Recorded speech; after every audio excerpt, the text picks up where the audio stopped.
আজ প্রিয় বন্ধুদের জন্য রবীন্দ্রনাথ ঠাকুরের ছোটনাগপুর রচনা থেকে কিছু নির্বাচিত অংশের পাঠ। ডাক বাংলার যত দূরে চাই ঘাসের চিহ্ন নাই, মাঝে মাঝে গোটাকতক গাছ আছে, চারিদিকে যেন রাঙামাটির ঢেউ উঠিয়াছে। এখান হইতে যাত্রা করা গেল, পাহাড়ে রাস্তা, সম্মুখে পশ্চাতে চাহিয়া দেখিলে অনেক দূর পর্যন্ত দেখা যায়।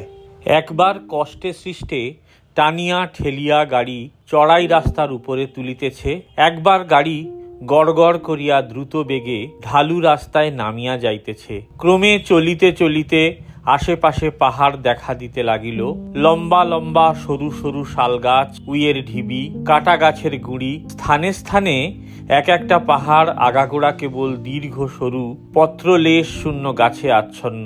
উপবাসী গাছগুলো তাহাদের শুষ্ক শীর্ণ অস্থিময় দীর্ঘ আঙুল আকাশের দিকে তুলিয়া আছে। এই পাহাড়গুলাকে দেখিলে মনে হয় যেন ইহারা সহস্র তীরে বিদ্ধ হইয়াছে, যেন ভীষ্মের সরসজ্জা হইয়াছে। মাঝের এক জায়গায় পথ অবসান হইয়া বিস্তৃত বালুকা শয্যায় একটি ক্ষীণ নদীর রেখা দেখা দিল। নদীর নাম জিজ্ঞাসা করাতে কুলিরা কহিল, বরাকর নদী। টানাটানি করিয়া গাড়ি এই নদীর উপর দিয়া পার করিয়া আবার রাস্তায় তুলিল। রাস্তার দুই পাশে ডোবাতে জল দাঁড়াইয়াছে, তাহাতে চার পাঁচটা মহিষ পরস্পরের গায়ে মাথা রাখিয়া অর্ধেক শরীর ডুবাইয়া আছে। গাছে গাছে লতা, ভূমি নানাবিধ গুল্মে আচ্ছন্ন, বনের মাথার উপর দিয়া দূর পাহাড়ের নীল শিখর দেখা যাইতেছে।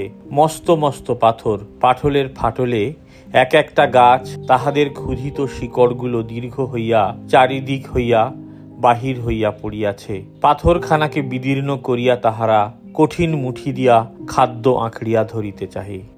একদিন কাটিয়া গেল, এখন দুপুর বেলা। ডাক বাংলার বারান্দার সম্মুখে কেদারায় একলা চুপ করিয়া বসিয়া আছি। আকাশ সুনীল, দুই খণ্ড শীর্ণ মেঘ সাদা পাল তুলিয়া চলিয়াছে।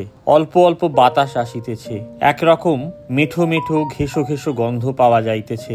বারান্দার চালের উপর একটি কাঠবিড়ালি দুই শালিক বারান্দায় আসিয়া চকিত ভাবে পুচ্ছ নাচাইয়া লাফাইতেছে। পাশের রাস্তা দিয়া গরু লইয়া যাইতেছে, তাহাদের গলার ঘণ্টার ঠুং ঠুং শব্দ শুনিতেছি। লোকজনেরা কেউ ছাতা মাথায় দিয়া, কেউ কাঁধে মোট লইয়া, কেউ দু একটা গরু তাড়াইয়া রাস্তা দিয়া অতি ধীরে সুস্থে চলিতেছে। কোলাহল নাই, ব্যস্ততা নাই, মুখে ভাবনার চিহ্ন নাই। দেখিলে মনে হয় এখানকার মানব জীবন দ্রুত ইঞ্জিনের মতো হাঁসফাঁস করিয়া অথবা গুরু ভারাক্রান্ত গরুর গাড়ির চাকার মতো আর্তনাদ করিতে করিতে চলিতেছে না। গাছের তলা দিয়া একটুখানি শীতল নির্ঝর যেমন ছায়ায় ছায়ায় কুলকুল করিয়া যায়, জীবন তেমন করিয়া যাইতেছে।